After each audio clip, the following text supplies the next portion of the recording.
Endangered plants refer to plant species that are at risk of becoming extinct in the near future.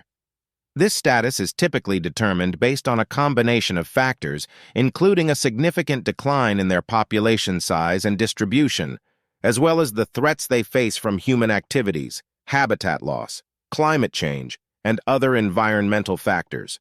Endangered plants are those that are highly vulnerable and in danger of disappearing from the natural world if conservation measures are not taken to protect and preserve them.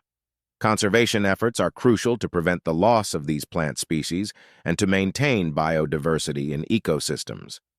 Here are 5 plants that are threatened with extinction. 1. Yew, Taxus spp. 2. Hoodia gordoni. 3.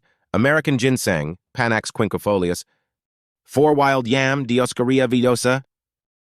5. Black cohosh, Actea racemosa. To learn more about medicinal plants and how to grow them, check the link in my profile.